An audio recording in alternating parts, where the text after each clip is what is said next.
Welcome back to the International Human Peace Discussion Room, otherwise known as IHP. I'm Grace. And I'm Grace. Today, we will be giving you the latest update of the drought that has devastated East Africa.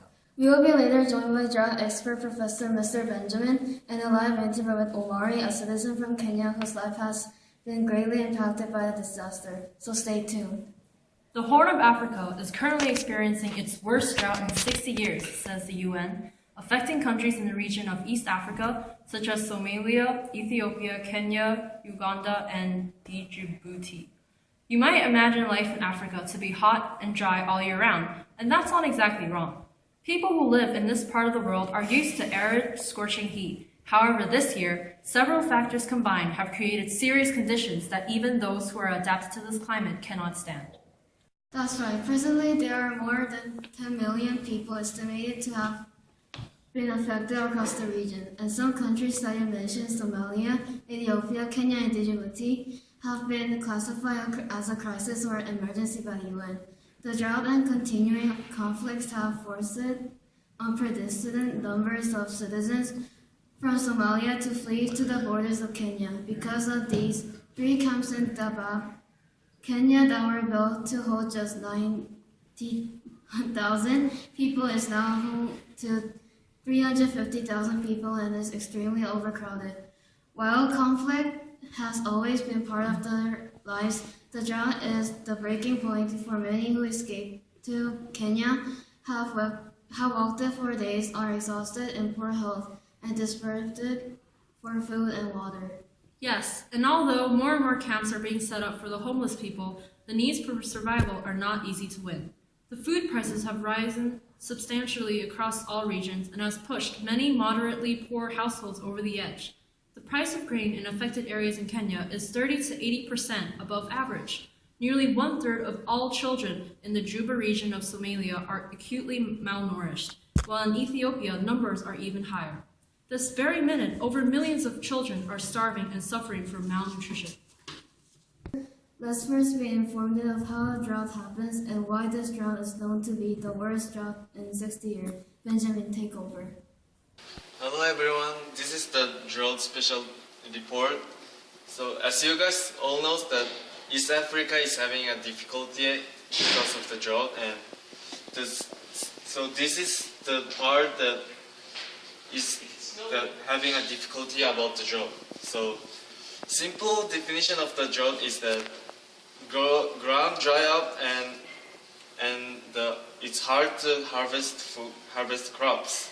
So it caused by not receiving rain for a long time to make the rainfall we need the clouds, right? And to make the clouds we need the river around here, and there's no rivers around here, so it's really hard to make the rain. So East Africa experienced 2 consecutive very poor rainy seasons. Rain have been insufficient, so crop harvesting failed and a lot of livestock died because of lack of water and pasture. Up to 60% of cows died in some areas. On September to December, short rainy season, one of driest on record, and January to March, a long dry season occurred, and March to June, late start to rain season, and rainfall is less than 30%, and livestock deaths as high as 60%. Thank you. With insufficient rain, food shortages from failed harvests, death of livestock due to lack of grazing land and water, unaffordable food as a result of a price inflation of over 20%, our new estimated number of people in urgent need of food assistance is 12.4 million. Kenya alone with 3.5 million. Also, as mentioned before, the continuing conflict in Somalia over the years has limited international help and caused even more death and displacement. All across East Africa, some people have adopted to eating only 1 meal a day to save up short food supplies, and some children have been forced to drop out of school to help their families search for food or work to earn money for anything they can afford.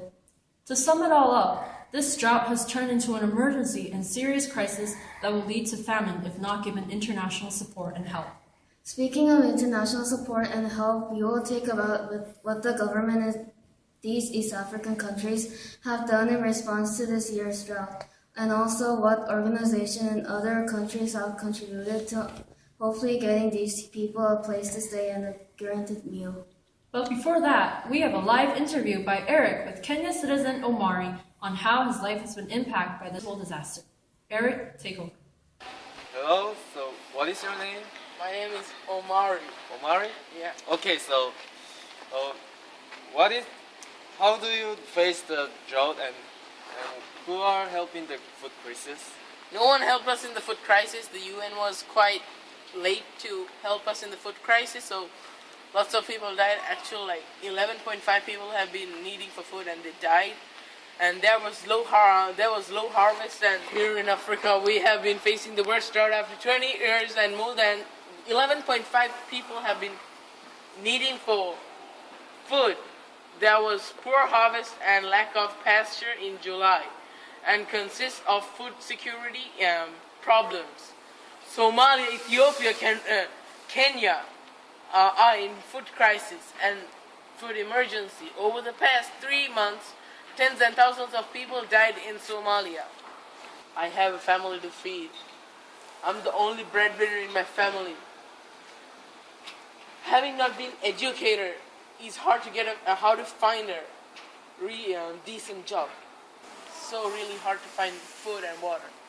So please help us. Now that we've seen what real life has been in Kenya for Omari, we know for sure that this drought is not just something that will be over within a few months, but a serious issue that needs to be resolved as quickly as possible.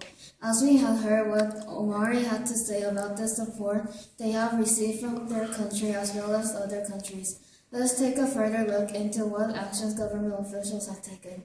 Very well. Apparently, the governments in Africa haven't been doing much. The early warnings since last year of food shortage and crop failure have been clear and predictable. However, they just don't seem to be clear enough to convince the government that special aid is urgently needed.